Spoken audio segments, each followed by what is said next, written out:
press conference following the Dubai Gold Cup. See next to me, one of the co-owners, Andrew Black, jockey Richard Kingscote, to get the name right, Michael Owen, one of the co-owners, and Tom Dascombe, the trainer. But first of all, let's start with Richard as the jockey, sort of looking from your point of view, huge night for you. We know you've obviously come back from a layoff through injury. This must feel, all those lonely days trying to get fit, that hard work has been rewarded big time.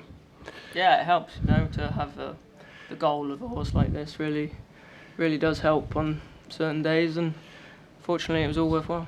Did you ever doubt whether this was obviously going to be a target to get back, but were there any dark days in the winter when you thought this might not happen? A couple of times when, some days when the surgeon said bones aren't healed, but fortunately he allowed me to keep the metalwork in to support it all. So you're a bionic jockey? I've a bit of metal in me, yeah. Not quite sure what's going on. There's a fireworks display by the side of things. Michael, as one of the co-owners, for you, I know how much this horse means to you, but this is another memorable day in your racing career. Yeah, it certainly is. He's taken us on a great journey, and thankfully everybody around this, I was going to say table, but it's not quite a table, have been part of that, and there's so many more people back home. So it's a horse of a lifetime. He's a superstar in my eyes and everyone else's eyes at Manor House Stables, and he, that's a tough race today in this heat over 2 miles to keep galloping on like he did in the final furlong. He's just a talented horse, but he's just got great courage, and obviously we're all very proud of him. What was going through your mind in the final half furlong when he looked like he got it? Could you believe how easily in the end he won the race? Yeah, I can. Yeah, he's a lot of the races that he's won pretty easily. When you go back to Royal Ascot, Irish St Ledger, and here, some of his biggest wins he's won easily. So, once he hits the front, he doesn't stop. He's a strong galloper, and I was pretty confident right from the start because Richard he jumped well and got him into a great position. So I was pretty confident right from the start. Tom, at the end, has it been easy getting him right for this race and sort of working him? And did you feel that you got it absolutely spot on coming into the race? Well, I'd like to say yes. Yeah, the answer simply is yes. But, there are a few nervous moments. You always wonder whether you've not done quite enough, left a bit too much to work with. But obviously, having had him for 5 years, we know him quite well. He was exactly the same weight this morning as he was when he won the Irish St Ledger. And we've got a great team. Chris Eli, who's here, he's really looks after him. The whole team at home, thanks very much. They're just amazing, And we got him here, but I still think there's a bit to work on. Where does this, for what you've achieved, does this feel like the best win of your career to win something like this? Oh, look, every time you have a winner, it's the best win you've ever had. I think this means an awful lot to me personally because I've spent a few years working out here for Mike de Kock, and I experienced World Cup winners, but World Cup night winners with him.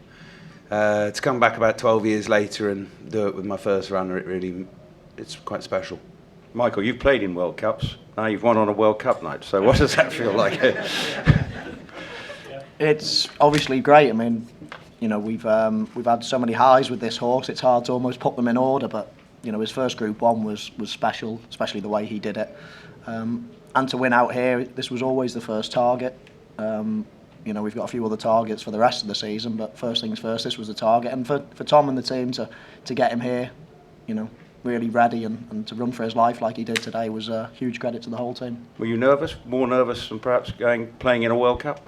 Well, I always am when it comes to racing because I've got no influence. It's obviously Tom and the staff's work in the lead up to the race, and then it's all down to horse and jockey after that. So you basically cross your fingers and put your trust in the experts around you. And with football, I always felt as if I was sort of in control. I was out there doing it, but this game is it tames lions, as they say. Andrew, for you, you've been on this. If I could just bring you a little bit closer to what's it like, sort of being part of this incredible success story? No, it's now? Great. I tend to sit in the background, but I've just, it's been amazing. It's an amazing story, and he's just a horse who I just think is as wonderful a horse as I've ever likely to be associated with, and he's so honest, and he's everything a horse could be. So it's been fantastic.